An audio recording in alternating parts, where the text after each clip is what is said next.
Hey guys, we're here with a special guest today, Jason, who just finished first place at the remote regionals with Purrely. So many regional tops with this deck. Congrats again. What are your thoughts on this deck for this new format now, post Legacy Destruction? Yeah, so I think Purrely is very well positioned, and especially that we got a second delicious memory that definitely helps. I think for this deck, the main matchups in this format is Fire decks and Tenpai. I think those are the main two to look out for. So this already had a really good fire matchup. For Tenpai, I feel like summoning out a Noir and then spitting back their field spell, that's like a main line of play. So I think because of that, I think we're well positioned. So yeah, overall, I'm really enjoying this deck. Awesome. And before we continue, I really want to highlight that you have a YouTube channel yourself now, so maybe you want to mention a couple things about that? Yeah, so I've just been recently doing really well with Purrely, so I'm hoping that as I continue to have some success, perhaps I can have some content out just for Purrely. Awesome, and I'll link your channel below. But anyways, let's just get started with your deck list. Yeah, sure. So first we have three White Cat. So interesting enough, three was always standard, but now some people are experimenting with two. I still play three because I just feel like this is a really good normal summon. And personally for me, yesterday, uh, I won the game just with my one Purrely and like four non-engine. Like this resolved to hit a quick play, and then that was all I needed. So this came in like super clutch having the three normal summons. I'll probably continue playing three. And then for the Black Cat, just two. I think this is very standardized now to just play two. You don't want to normal summon this one. And then the rest is very standard. Three, My Friend, two, Sleepy, two, Delicious. So this card is super nice to have at two. There was several games where I just happened to hard see this so that I'm easily able to go for the OTK line with Happiness. Whereas before, you really have to like get lucky to hard draw it or like hit it off of My Friend. But one out of three chances is just not good enough. So having two of these makes it so that the games end quicker now. So it's very nice to have this.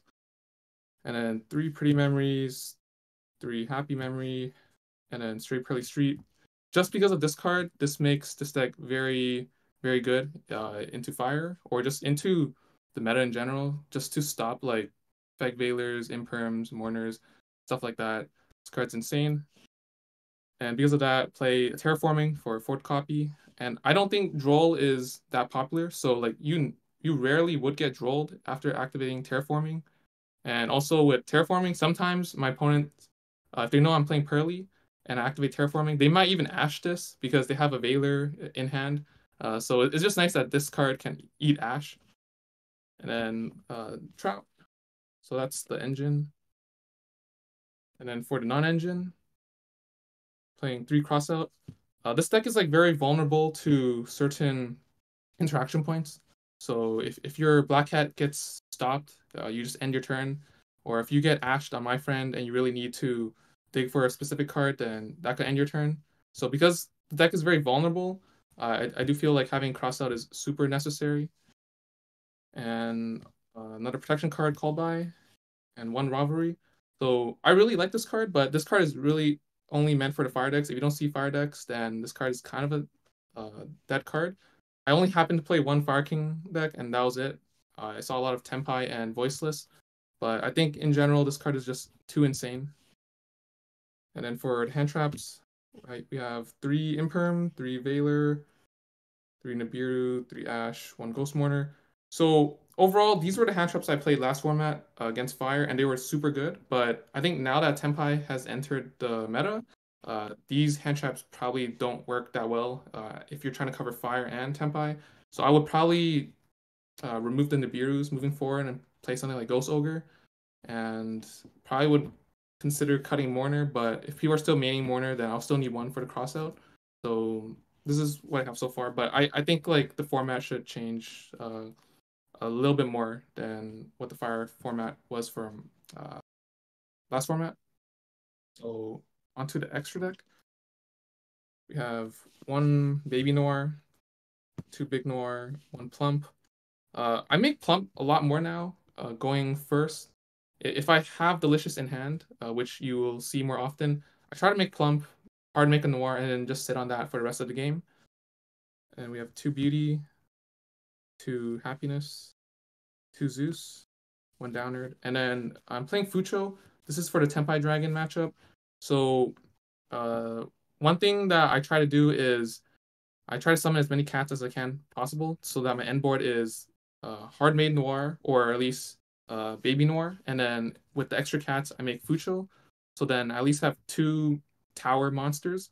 But even if they have like Santa Claus or Kaiju, they can only remove one, and then I'll have the other towers, and I will definitely be able to survive for one turn.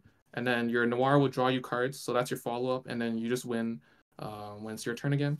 So that was the strategy against Tenpai. I try to go first because I have access to these two monsters, and then if they make me go second, then that's better for me as well because then I could just make happiness and win the game that way. So that's why I think this deck has a decent Tenpai matchup.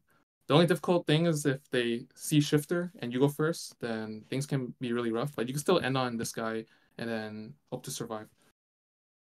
And then for the links, I'm playing one Anima, one SP, and then I decided to play Protector of the Agents Moon. This is strictly for outing Skill Drain in the Runic Stun deck. Previously, this card was really bad to play to out Skill Drain because you have to invest a lot of resources just to make this and then clear the Skill Drain, but you still have to win the game afterwards. So you don't really have follow-up if you play this. However, the application with this card is that if your opponent is on Runic Stun, which is probably the most popular deck to run Skill Drain, then that is a very slow matchup. So what you can do a lot of the times is you can just pass your turn on an empty board and you don't invest anything.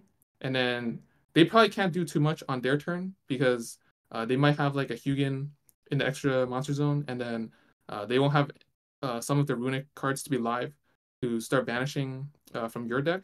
So the game becomes very slow at that point. So you kind of want to enter that kind of game state and just pass back and forth until you accumulate enough resources to be able to out a potential skill drain and have follow up to make a noir so that you can just close the game out that way. So because of that, I feel this card is very applicable now. So that's the extra deck. And then for the side deck, we have more hand traps, playing the last two Ghost Mourners just for the fire decks, and then playing the crossout targets, Drone Lockbird and Ghost Ogre. I don't really like Drone Lockbird, but I feel like some people are still gonna be on it, and then you have to respect it because Droll can definitely hurt a lot. So you have to cross it out. And then Ghost Ogre, this card was super popular in the regionals. People were hitting my friends a lot, and then I definitely need one for cross sell, but I feel like this is just a solid card in general to hit Tenpai, and then you can also use it against Fire King or even the Snake Eye decks, hit that Appaloosa. So I think there's some application with this. I'll probably main 3 of these moving forward, and I see a lot of lists are also maining 3, so definitely would get onto this card. And then next I have 3 Pot of Prosperities. This is mainly to dig for straight Purrely Street and crossout. I'm not playing any floodgates to dig with prosperity because I don't think there's any solid floodgates at the moment that I would like to run. Previously, I was playing Dimensional Fissure, but I feel that card is super underwhelming against fire decks because you can't win with Dimensional Fissure alone. So I feel like because of that, I don't want to play floodgates. I'll just play hand traps and hope that my engine can resolve. So prosperity is meant for that. And then next I have back row removal, 2 Lightning Storm, 1 Duster, 2 Cosmics. So I was kind of worried about Runic Stun, so that's why I wanted to maximize the back row hate, but also Cosmic is nice to hit the Tenpai field spell. And then lastly we have 3 Forbidden Droplet, mainly for Voiceless Voice, or also Melodious if I see that. So yeah, this is the side deck. Awesome. Well, thank you so much for the deck profile. Congrats again on first place. Any last shoutouts? Yeah, I want to give a shout out to my girlfriend for her support, Karen, and I also want to shout out Regan for testing with me. We did a lot of testing on Tenpai and Voiceless, which definitely came up today or yesterday, so that was definitely helpful. And also shout out to your channel again. I'll definitely link that down below. But thank you so much and take care.